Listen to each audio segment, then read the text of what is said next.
Kaibigan, marami po ako ituturo ngayon sa inyo.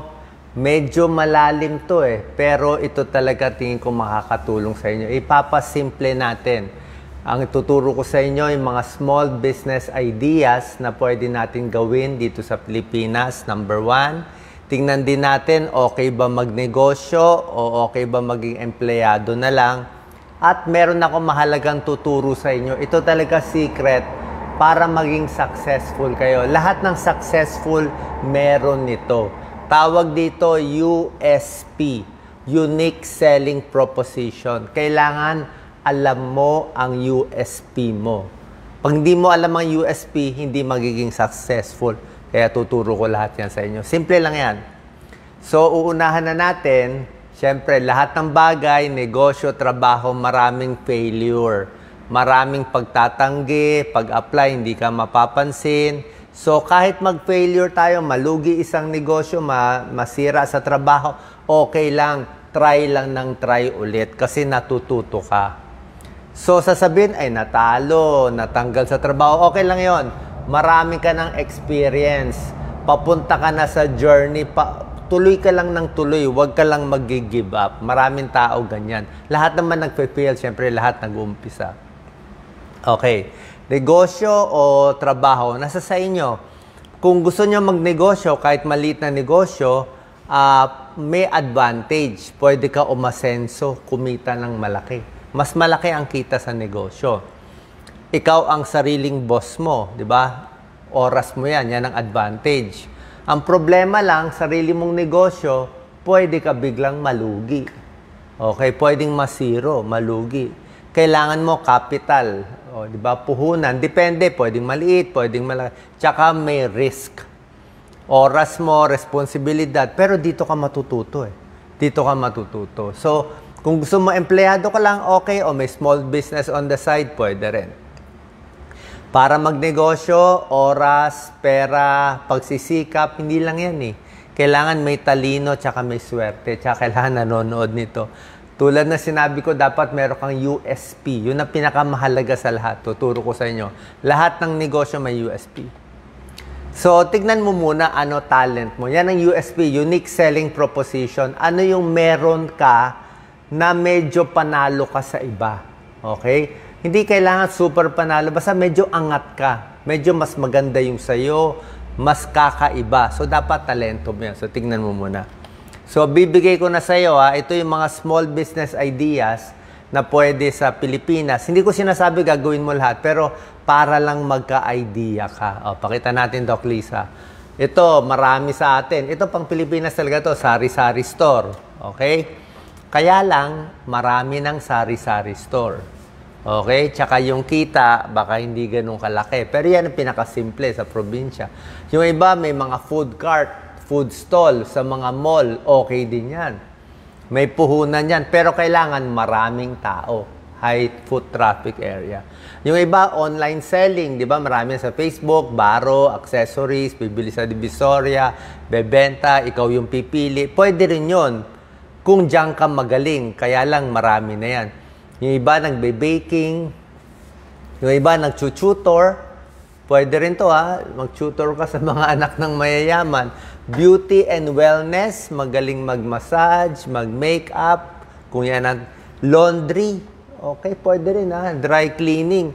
Minsan, lahat tayo, naghahanap tayo ng magaling na tagalaba. Computer repair shop, medyo mas mahal.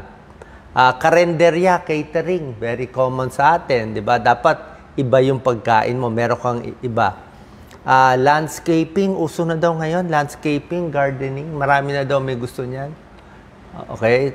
Yung iba, pagluluto, marami yan. Kaya lang, isipin mo, kung 1,000 kayo na nagluluto o nagbe-bake, bakit bibili sa'yo?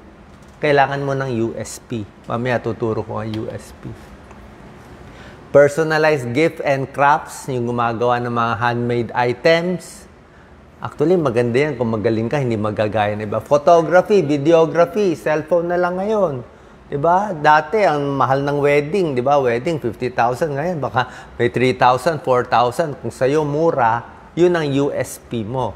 Pet care, taga-alaga ng pets. Mahirap yan kaysa dadalhin pa yung aso pusa sa pet grooming store, ikaw na pupunta. Home service, home cleaning, tagalinis, di ba? O, pwede yan. Lilinis ka sa isang condominium twice a week, babayaran ka. Fitness and wellness coaching, mga coach. Pangmayaman to. Event planning. Ito, may konting experience, may konting PR. Tour guide, kung saan ka magaling. Local products sa probinsya nyo, dadalhin dito. Freelancing, ito freelance, madali. Freelance sa computer, sa website, sa editing, freelance, digital marketing. Pero, kung marami kayo doon, bakit ikaw pupuntahan? Kasi kung marami kayo doon, di bagsak ang presyo. Pero ito yung mga possible, marami pa iba. Heto na. Sa lahat ng binigay kong ideas, pag-isipan nyo to, ito talaga magiging buhay nyo eh. Mula umpisa hanggang mag-retire kayo. Kaya very important to.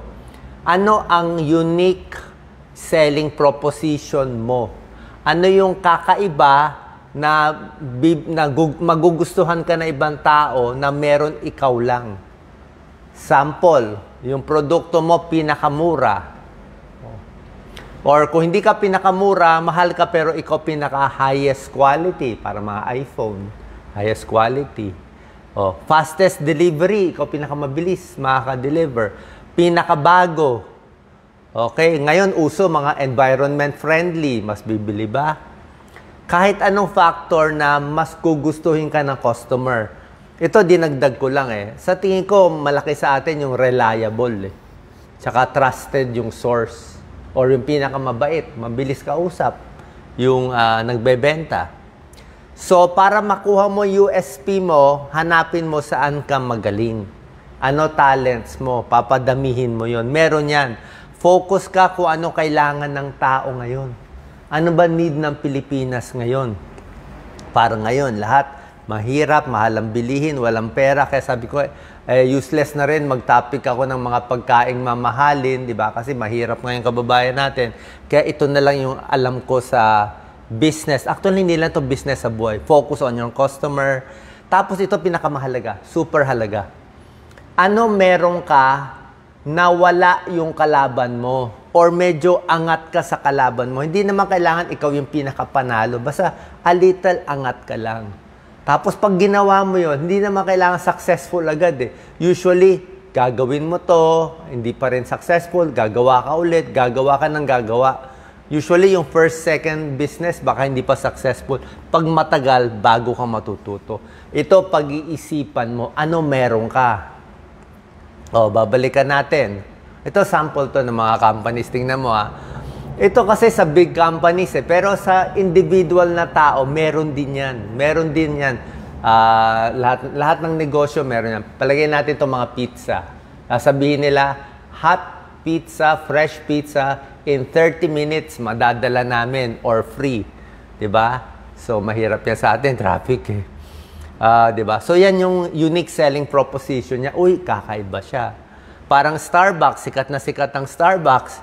Pero yung kape naman Starbucks, halos pareho naman yung lasa, di ba, sa ibang coffee. Kita mo paano siya mag-branding. Hindi niya binibenta yung coffee, Ang benta niya, pag uminom ka daw ng Starbucks, ibang kultura mo, ibang personality mo.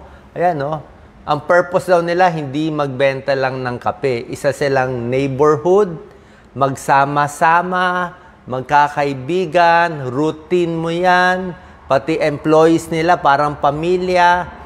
O yan, highest quality. Tingnan mo ang goal ang binibenta niya, kape, Pero iba ang mission niya. Ang mission niya, i-inspire lahat ng tao sa buong mundo. Ang gulo, Isang tao, one person, one cup, and one neighborhood at a time.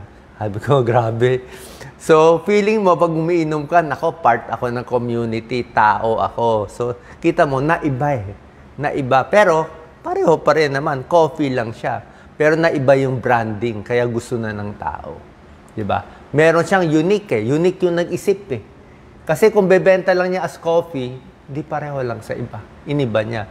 Ito yung mga other ideas, diba? Pero ang point ko nga, pag-isipan nyo na ano yung USP ninyo. Meron yan. Kung saan ka mas magaling, ano yung babayaran ka ng tao. O magugustuhan ka ng tao kahit hindi ka babayaran. Small business, tulad na sabi ko, mga cooking, baking, wala naman talagang limit yan eh. Kahit teenager, meron ding vlogger, meron ding YouTube, di ba, podcast, social media, ito uso ngayon. Kaya lang, nakikita ko ang dami rin nagba-vlog. Let's say 10,000 nagba-vlog. So bakit ka papanoorin? Ba't hindi papanoorin yung iba? Dapat meron kang USP. Pag wala yung USP, baka sayang lang yung oras. Imbis na nagbibili ka ng gamit, mahal, tapos nagsasayang ka ilang buwan, ilang taon, tapos wala rin naman pupuntahan. Di maganda mag-focus ka na lang sa iba. Baka nandun yung linya mo. Meron din yan, web designer, musician, sa event. So, tingnan mo saan ka magaling. Magaling ka magsalita, doon ka sa sales. So, pag alam mo na yan, pag meron ka na natitipuhan, aralin mo na yung business na yon. Magkano puhunan, sino kalaban, pa naging successful ka ba, makokopya ka ba? O gumawa ka nga ng masarap na halo-halo sa tindahan mo. After 1 week, yung kapitbahay mo may halo-halo, pareho na rin. So, hihina na rin yung benta mo. So, dapat medyo unique na ikaw lang ang meron nun. Diba? Mag-research ka at ito. Pag-aralan mo yung ano meron ang competition. Kasi kayo ang lahat ang nagbebenta eh. Tapos maghanap ka na magtuturo sa'yo. Maghanap ka na naging successful na. Huwag ka humingi ng pera. Kasi pag pera, tatanggihan ka eh. Ang gawin mo, humingi ka lang ng payo. Sabihin mo, ano mapapayo mo sa akin? Kasi pag pera agad, siyempre, negative agad eh. So, humingi ka ng experience. Yun ang mas mahalaga. Coaching. Okay? Tapos, kung may negosyo ka, saan mo lalagay negosyo? Location lagi. Dapat yung tao kaya bumili. At maraming tao doon. Pwedeng online, pwede rin actual physical. Usually, yung iba gusto rin may physical. Apat mataong lugar. So, pag naisip mo na yan, magmuni-muni ka, aralin mo success ng iba, tuloy-tuloy lang, makinig, huwag mainit ang ulo. Tapos, syempre, pag kumita ka, dapat tumulong din sa iba. Yung capital ang mahirap. Pero usually, hindi naman dapat ganun kalaki. Maganda mag-start lang ng maliit na capital. Pwede mag-ipon, pero matagal. Ito, pwede humiram sa magulang, kamag-anak ng walang interest. Huwag din masyadong malaking amount. Baka malubog tayo sa utang. Yung start ka muna sa small. I think may mga programa sa gobyerno, i-check nyo na lang kung meron pa na nagpapautang. Tapos, papalaguin natin yung negosyo. Okay? So, kung mag-fail kayo, dapat, tuloy-tuloy lang. Okay? So, sana po maisip nyo kung ano yung kakaiba na meron kayo. Kasi pag nahanap nyo yun, yun ang pinaka magiging successful ninyo. Okay? Sana po nakatulong tong short video natin para po sa ating kababayan. God bless po.